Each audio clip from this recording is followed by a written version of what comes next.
probability. This is just an introduction. We're starting from kind of the ground up. So if we want to know the probability of an event happening, the notation for that is probability of E.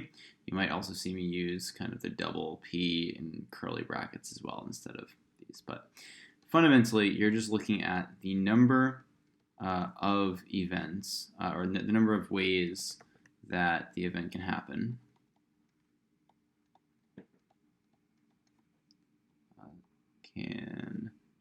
And you want to divide that over the total number of possible outcomes in the sample space. So number of outcomes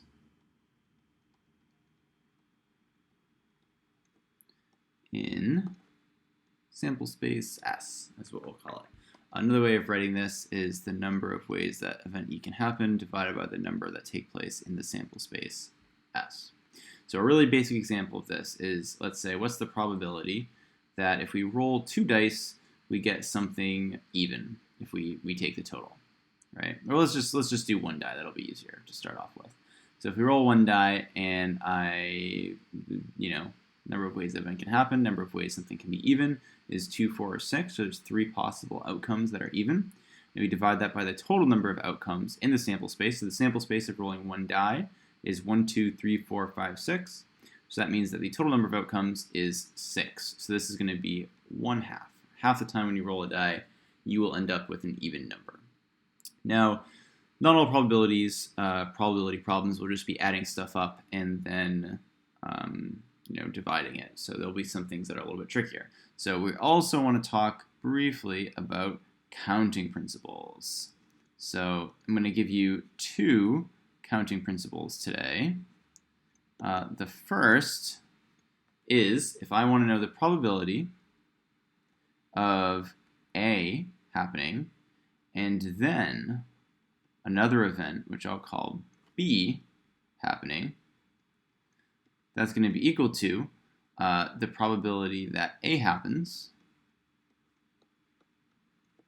times the probability that B happens. You might also see this in terms of just counting, right? So if we say n of the same thing we have above, that's just going to be equal to the number of ways that A can happen, and we're going to multiply that by the number of ways that B can happen. So for example, if I want to know what's the probability of rolling a 1 and then a 5 with 2 dice, well, the probability of rolling a 1 is 1 out of 6, and then a 5 is also 1 out of 6. So that means that to get the total, we multiply them and we get 1 out of 36. So that's the first counting principle. The second counting principle is if we have OR. So if I want to know the probability of having A or B, right? Or if we write it out in number form, just as counting the number of ways that A or B can happen, then what we do is we add them. So we would say that this is just going to be the probability of A plus the probability of B, or also the number of ways that A can happen plus the number of ways that B can happen. Now, there's one restriction for this particular formula, and that restriction is that A and B are mutually exclusive. Now, what does that mean for 2 events to be mutually exclusive? If they're mutually exclusive, it means that if one is happening, then it is impossible for the other to happen. Okay? So, for example, flipping a coin. You can't get both heads and tails. Heads and tails outcomes are mutually exclusive. Okay?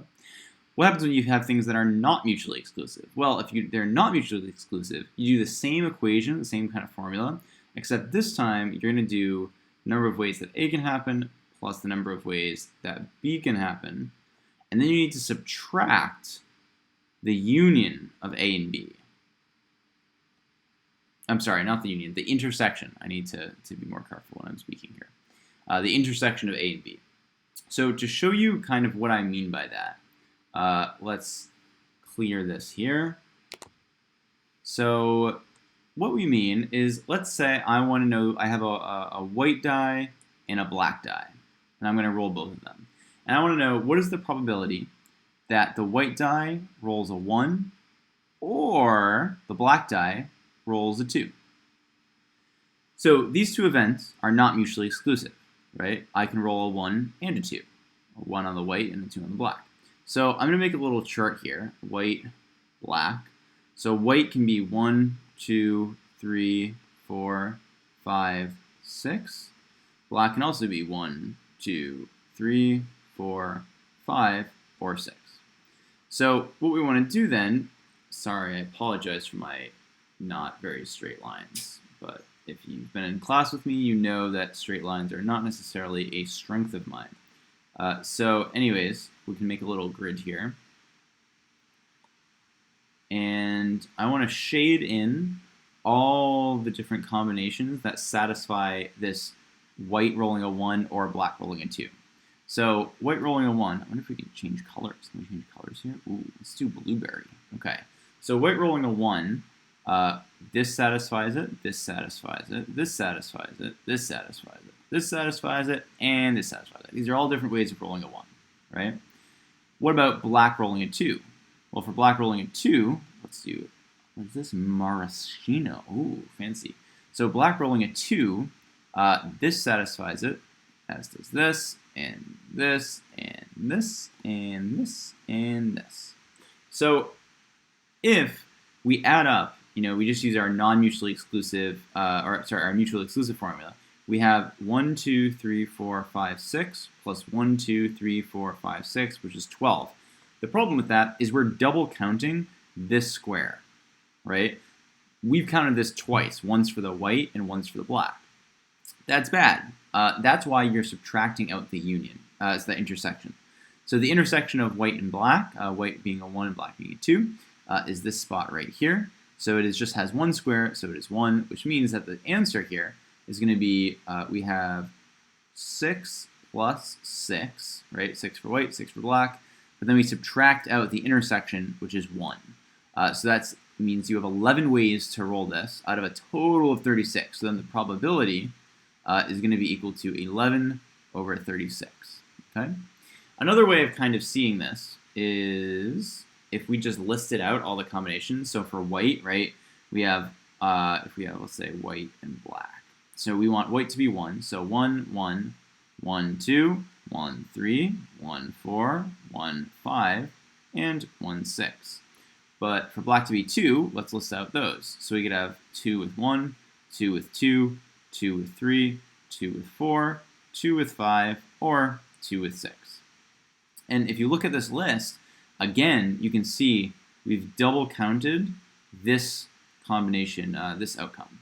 So that's why we have to subtract out the intersection there. Okay.